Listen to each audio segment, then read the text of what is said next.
Friends, स्वागत है आपका पाई क्लासेस में। आज का हमारा टॉपिक क्लास 10th के लिए एक्सरसाइज 5.2। देखो, लास्ट वीडियो में हमने लास्ट में एपी की nth टर्म का फार्मूला हमने डेवलप किया था। क्या था? an means nth term. अगर यहाँ 1 लगा दें n की जगह तो फर्स्ट टर्म, 2 लगा दें तो सेकंड टर्म, 3 लगा दें तो थर्ड टर्म, 4 फोर्थ टर्म और n लगा दें तो nth टर्म। जितनी यहाँ होती है वहाँ पे n-1। अगर यहाँ क्या था 5 होगा तो 5-1 यानी 4 दिया जाता था यहाँ पे। भी हमने पिछले वीडियो में हमने कर लिया है। ठीक है, तो अब nth टर्म का ये फार्मूला है, इसी के ऊपर बेस्ड ये वाली एक्सरसाइज है। देखो कैसे कैसे क्वेश्चन है। एग्जाम्पल 3 कहता है 2, 7, 12 ये कोई एपी है। Find 10th term of the AP. ठीक है, अब देखो सबसे पहले हेयर ए यानी फर्स्ट टर्म, ए कितना है 2 एंड डी कितना है, सेकंड टर्म में से फर्स्ट टर्म को माइनस कर लो, कितना आया 5। और किसी टर्म को भी लगातार टर्म को आपस में माइनस करोगे तब भी 5 ही आएगा। नाउ ए एन क्या होता है, a plus n minus 1 into d. हमें कौन सी टर्म निकालनी है, 10th टर्म। तो ए 10, ए की वैल्यू रखो 2 plus 10 minus 1 into D, D यानी 5। हम डायरेक्ट 9d भी लिख सकते थे। 2 प्लस 9 इंटू 5, 2 प्लस 45, 47। तो 10th टर्म क्या आ गई हमारे पास 47, है ना। Simple question. चलते हैं नेक्स्ट एग्जांपल की ओर। एग्जांपल नंबर 4 कहता है ये कोई एपी है। कहता इसकी कौन सी वाली टर्म -81 आएगी, यानी यहाँ तो हमें टर्म निकालनी थी जैसे 10th टर्म, ये फाइंड आउट करनी है कितनी आएगी।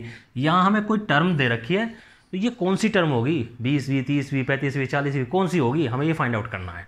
तो देखो सबसे पहले तो वही ए कितना है 21, डी कितना है 18 माइनस 21, इसमें से इसको माइनस करेंगे, बड़े में से छोटा नहीं, हमेशा उधर वाली टर्म में से पहले वाली टर्म माइनस करनी होती है। तो -3 आ गया।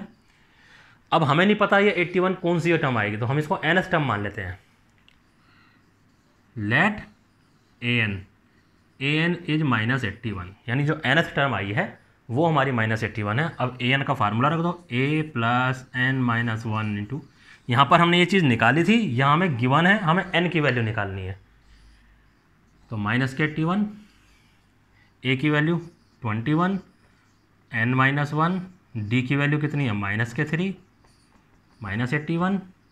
तो 21 -3 से मल्टीप्लाई कर दो, -3n प्लस के 3 और -81, 3 और ये 24 -3n -81 -3n -81, उधर जाके ये भी माइनस हो गया तो -24 आ गया, -3n -115। ठीक है, माइनस से माइनस हो गया, कट गया, सॉरी 115 नहीं 105। अब n से इसको काटोगे तो 35 हो जाएगा। तो इसका मीनिंग क्या है, 35th टर्म इज -81। तो हम यहाँ लिखेंगे which implies 35th term of AP is -81। तो पहला हो गया। अब कहता है, इसी में आगे भी जोड़ दिया इसने, क्या इस AP की कोई टर्म 0 भी होगी, अगर होगी तो बताओ कौन सी, और नहीं होगी तो क्यों नहीं होगी ये भी बताना है। चलो, in second condition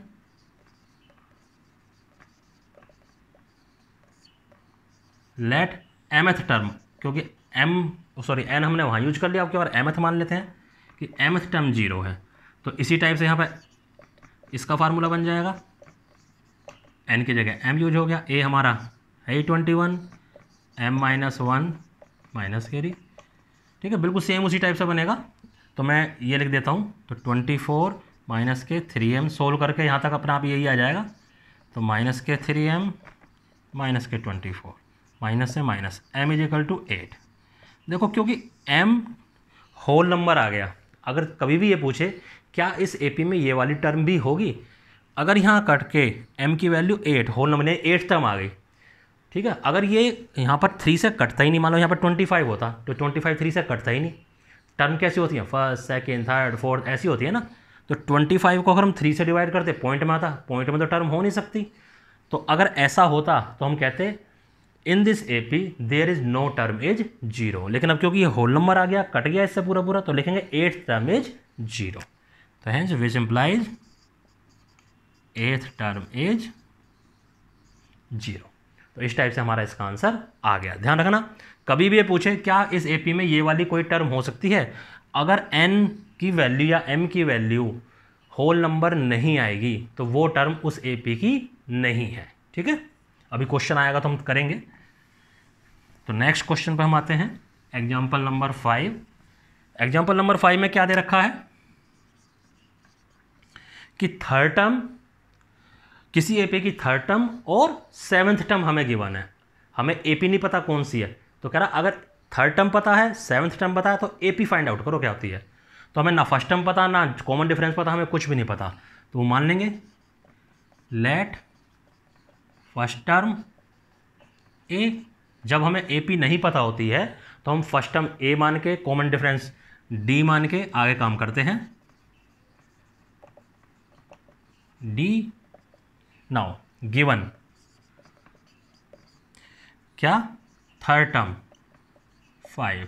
third term का मतलब A + 3 - 1 यानी A + 2D = 5। And 7th term A7 कितनी है 9। तो ये क्या हो जाएगा A + 7 - यानी 6D = 9। फर्स्ट इक्वेशन, सेकंड, दो लीनियर इक्वेशन बन गई A और D में। इनको सोल्व कर लो किसी भी मेथड से, क्योंकि देखो ये तो कोफिशिएंट इक्वल है A का, इसमें से इसको माइनस करो, D की वैल्यू आ जाएगी, D की वैल्यू कहीं भी रखो, A की वैल्यू आ जाएगी। जब तुम सोल्व कर लोगे इसको तो A की वैल्यू 3 आएगी और D की वैल्यू हमारी 1 आएगी। ठीक है, इसको सोल्व कर लेना इसी टाइप से। अब जब तुम्हें फर्स्ट टर्म और कॉमन डिफरेंस पता चल गया, hence AP is first term ये रहा। कॉमन डिफरेंस को क्या कर, अगला टर्म कैसे निकालेंगे, कॉमन डिफरेंस उसमें ऐड करते चले जाओ, क्योंकि इसमें से इसको माइनस करके D आना चाहिए। तो इसमें ऐड करोगे 4 आ जाएगा, 5 आ जाएगा, 6 एंड सो। ठीक है, दिस इज अवर AP। तो चलते हैं नेक्स्ट क्वेश्चन की ओर। एग्जाम्पल नंबर 6 कह रहा है ये AP दे रखी है, क्या 301 इसकी कोई टर्म होगी, है ना। हाँ, तो वही क्वेश्चन जैसे उसमें पूछा था क्या इसकी कोई 0 टर्म होगी, यही पूछ रहा था। तो यहाँ पर भी हम क्या निकालेंगे A5 D11 - 5 यानी कि 6। तो अब देखो लेट AN 301, हमने nth टर्म मान ली इसकी। अगर n की वैल्यू होल नंबर में आ गई तो यस 301 इसकी टर्म होगी, होल नंबर में नहीं आई तो नहीं होगी, क्योंकि पॉइंट में हमारी नंबर ऑफ टर्म्स नहीं होती हैं। तो A + n - 1 × D = 301। A5 n - 1 × D, D कितना है 6, 301। 5 6 को मल्टीप्लाई कर दो, 6n - 6 301, 6n माइनस के 6 प्लस के 5 -1, तो 6n 302, 1 उधर जाके ऐड हो गया। देखो 6 से 302 पूरा पूरा डिवाइड नहीं होगा, तो क्या लिखेंगे, n is not a whole number which implies 301 is not a term in AP। बस क्वेश्चन कंप्लीट, फिर इसमें कोई टर्म है ही नहीं। ठीक है, अब देखो एग्जाम्पल नंबर 7 कहता है ऐसे 2 डिजिट के कितने नंबर हैं जो 3 से डिवाइड होते हैं। तो 3 से डिवाइड होने वाले हमने सारे नंबर लिख लिए। सबसे पहला नंबर 10 नहीं होता, 11 नहीं होता, 12 होता है, बस अब तो 3 3 ऐड कर दो, 15 18 और लास्ट में 99 होगा, क्योंकि 99 ही लास्ट 2 डिजिट नंबर 99 होता है। तो अब हमारे पास यहाँ पर क्या दे रखा है, ये A कितना 12, D कितना 3, और ये जो लास्ट की नंबर हमें पता है ना, इसको हम AN लेके चलते हैं, जो लास्ट वाली वैल्यू है, यानी ये nth टर्म है हमारे पास। अब सॉल्व कर दो, AN = A + n - 1 × D = 99। तो A की वैल्यू 12, n - 1 D 399, बस सोल्व कर लो इसको। सोल्व करोगे n की वैल्यू आ जाएगी, जितनी n की वैल्यू आएगी उतने ही हमारे 2 डिजिट के नंबर हैं जो 3 से डिवाइड हो सकते हैं। तो सिंपल है बिल्कुल। आओ नेक्स्ट एग्जांपल पर चलते हैं हम। Example number 8।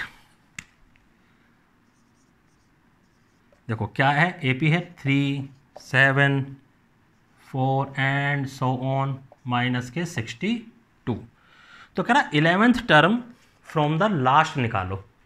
ठीक है, तो इसका मैं एक सिंपल सा तरीका बताता हूँ फ्रॉम द लास्ट निकालने के लिए। ठीक है, तो फ्रॉम द लास्ट निकालने के लिए हम क्या करेंगे, ये A यहाँ पर क्या है 10, इधर से अभी A मत देखो, अभी यहाँ D देखो क्या है 7 माइनस 10 कितना आएगा माइनस के 3। तो हम क्या करते हैं, हम इस AP को रिवर्स लिख लेते हैं, उल्टा। ठीक है, तो हम इसको उल्टा अगर हम लिखेंगे तो इससे पहले वाली टर्म यानी कि यहाँ पे -62 आएगा, और अभी यहाँ पर मैं बताऊँगा क्या आएगा, एंड सो ऑन 4, 7 एंड 10। देखो जब हम स्टार्टिंग से हम कर रहे हैं तो D क्या आया -3, जब उल्टा हम करेंगे तो D क्या आएगा +3, साइन चेंज हो जाता है। अब अगर इसमें तुम +3 करोगे तो ये -59, फिर ये माइनस के 56, ऐसे ही एंड सो ऑन ये चलता चला जाएगा। तो अब यहाँ देखो इसमें नाउ, अब A कितना हो गया माइनस के 62, D कितना हो गया माइनस के 59, माइनस के -62, ये हो गया 3। यानी उसको उल्टा कर दो, उल्टा करने से D हमारा हो जाता है साइन चेंज, सिर्फ इतना फ़र्क आता है D में, और कोई फर्क। जो पहले वाला D है उसका साइन चेंज हो जाता है, और उसको तुम इसमें ऐड करते जाओगे तो हमारे पास टर्म्स निकलती चली जाती हैं। अब 11th टर्म, नाउ A11 क्या हो जाएगा A + 10D। A कितना यहाँ पर इस केस में हमारे पास माइनस के 62, 10 और D यानी 3, -62 प्लस के 30, तो क्या आया माइनस के 32। जब भी लास्ट से पूछे, ठीक है, वरना ये फार्मूला और लर्न करना पड़ेगा, इसका भी फार्मूला होता है, तो मैं वो नहीं बताना चाह रहा, बस यही बता रहा हूँ कि इस AP को यहाँ पर D फाइंड आउट करना है, इसको फिर रिवर्स लिख दो इस D की हेल्प से। अगर यहाँ -3 आया तो +3 हो जाएगा, यानी ++3 करना है, और अगर यहाँ प्लस के 3 होता तो हम 3 माइनस करते चले जाते, जो हमारे पास रिवर्स करके AP आई है। ठीक है, अब चलते हैं नेक्स्ट एग्जाम्पल की ओर। एग्जाम्पल नंबर 9 कहता है एक सम ऑफ सिंपल इंटरेस्ट के ऊपर है, एक सम ऑफ अमाउंट है 1000 रुपीज़ है, उसको 8% की रेट से पर ईयर के रेट से उसको ब्याज पर दिया गया है। तो बताओ हर साल का इंटरेस्ट बताओ कितना है। क्या ये इंटरेस्ट AP फॉर्म करता है? यस। अगर ये करता है तो इंटरेस्ट आफ्टर 30 ईयर हमें बताना कि 30 साल के बाद कितना इंटरेस्ट उस पर मिलेगा। तो क्या होता है हमारा सिंपल इंटरेस्ट का formula, simple interest after 1 year, PRT। ठीक है, PR और T कितना आया 1/100, कट गया, कितना आया ₹80। ऐसे ही आफ्टर 2 ईयर, यहाँ पर 2 आ जाएगा सिर्फ इतने फिर का, तो ये कितना हो जाएगा 160। आफ्टर 3 ईयर ये कितना हो जाएगा 240। Now interest are 80, 160, 240 and so on. तो देखो A कितना आ रहा है यहाँ पे 80, D कितना आ रहा है 160 -80 और 240 -160, क्योंकि हमें चेक भी करना कि AP है या नहीं, तो एक से नहीं निकालेंगे हम। तो यहाँ से 80 और 80 आ रहा है, यानी कि 80 आ गया D। तो यस इट फॉर्म्स AP। ठीक है, अब ये AP फॉर्म करता है। अगर ये AP फॉर्म करता है तो 30 ईयर के बाद बताओ इंटरेस्ट कितना होगा, यानी 30th टर्म हमें फाइंड आउट करनी है। तो A30 तुम्हें निकाल देना है, तो क्या हो जाएगा A + 29D। 30 - 1 होता है ना, A की वैल्यू रखो, D की वैल्यू रखो, you will find the answer. Now last example and example number 10 कहता है किसी रोजेज फ्लावर के बेड में, फ्लावर बेड क्या होता है फूलों की क्यारी, पहली रो में 23 है, दूसरी रो में 21 क्या रोजेज, 19 और लास्ट रो में 5। तो कहता है बताओ टोटल रोज कितनी है। जैसा भी एक क्वेश्चन हमने पहले करा था, ये क्या है हमारा A, ये क्या है डी, लास्ट टर्म दे रखी है तो यही हमारी nth टर्म हो जाती है। तो an इजिकल टू 5, फार्मूला रखा, यहाँ वैल्यूज़ रखो, सोल्व कर लेना, n की वैल्यू हमारी d आ जाएगी। ठीक है, अब एक्सरसाइज में देखिए, एक्सरसाइज में जो कुछ अलग से क्वेश्चन है वो डिस्कस कर लेता हूँ जो एग्जाम्पल से अलग है। एक तो थर्ड क्वेश्चन है, उसमें फिल इन द ब्लैंक्स आपको भरने हैं। ठीक है, उस फिल इन द ब्लैंक्स में आपको अपने आप दिमाग लगाना है कि इसके बाद कौन सा नंबर आना चाहिए, क्योंकि एपी का रूल हमें पता है, हमें ऐसा नंबर भरना है कि पहले दो में, अगले दो में, उससे अगले दो में सेम कॉमन डिफरेंस आना चाहिए। ये माइंड अब तुम्हें अपने आप लगाना है। जो कुछ क्वेश्चन एग्जाम्पल से अलग दे रखे हैं वो मैं डिस्कस कर लेता हूँ, बाकी सब एग्जाम्पल जैसे 10th है, इसमें कहता है कि किसी एपी का 17th टर्म एक्सीड करता है, यानी ज़्यादा है किससे, 10th टर्म से। कितना ज़्यादा है, 7। ठीक है, इस A17 minus A10 is equal to 7, यानी कि 17वीं जो टर्म थी वो 10th टर्म से 7 ज़्यादा है किसी एपी का। एपी हमें नहीं पता, तो सबसे पहले less first term of AP, A common difference of AP, D, वो तुम ऊपर लिख लेना। तो ये क्या बन जाएगा, a प्लस 16d, और ये क्या बन जाएगा, a प्लस 9d, 7। तो a प्लस 16d माइनस है, सब दोनों माइनस हो जाएंगे, 9d 7। तो a से a कट गया, 7d आ गया, तो d की वैल्यू क्या आ गई, 1। यही वो फाइंड करवा रहा था कि फाइंड द कॉमन डिफरेंस। ऐसे ही 11th क्वेश्चन में भी कह रहा है कि कौन सी टर्म 54th टर्म से 132 ज़्यादा होगी। Late nth term 54th term से ज़्यादा है कितनी, 132। तो इसमें भी AP नहीं दे रखी है, वही फर्स्ट टर्म A और कॉमन डिफरेंस D। उसके बाद formula A plus n minus 1D, और ये हो जाएगा A प्लस 53D। चलो जी करो सोल्व। A प्लस D को अंदर मल्टीप्लाई कर दो, n minus 1D minus A plus 53D, 132। तो इसी टाइप से इसको सोल्व करते चले जाओ, इसका भी आंसर हमारे पास आ जाएगा। कुछ और इसमें वैल्यू दे रखी है उसको हम इसमें पुट कर लेंगे। ठीक है, इसमें D की वैल्यू भी दे रखी है, वो मैंने यहाँ लिखी नहीं है। नाउ 12th क्वेश्चन कहता 2 AP हैं जिनका कॉमन डिफरेंस सेम है। लेट फर्स्ट AP का फर्स्ट टर्म हमने A मान लिया, कॉमन डिफरेंस D मान लिया। लेट सेकेंड AP का फर्स्ट टर्म हमने B मान लिया, कॉमन डिफरेंस तो सेम ही रहेगा। तो इसकी 100 टर्म A 100 बन गई, इसकी 100 टर्म हमने B 100 मान ली, इन दोनों का डिफरेंस 100 है।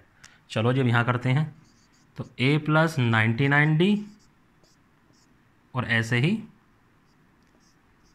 B आएगा यहाँ, B प्लस 99D, ये भी ऐसे हो जाएगा। तो A देखो जब ओपन करोगे तो 99D से 99D कट जाएगा, A minus B equal to 100, ये आ गया। तो ये वैल्यू, अब कह रहा है इनकी 1000 टर्म का डिफरेंस निकालो। तो 1000 टर्म क्या हो जाएगा, A 1000 माइनस के B 1000, ये फाइंड आउट करना हमें। तो A plus 999D minus B plus 999D। तो देखो जब इसको ब्रैकेट खोलेंगे तो ये भी माइनस, ये भी माइनस, ये तो 999D यानी 999D आपस में कैंसिल, क्या बचा, A माइनस B, और A माइनस B की वैल्यू हमें पता है, तो वो भी हमारा 100 ही होगा। तो इस तरह से ये एक्सरसाइज हमारी कंप्लीट होती है, और मैं उम्मीद करता हूँ तुम्हें एक्सरसाइज बहुत अच्छे से समझ में आई होगी। हमारे वीडियो को लाइक करो, शेयर करो, सब्सक्राइब करो। धन्यवाद।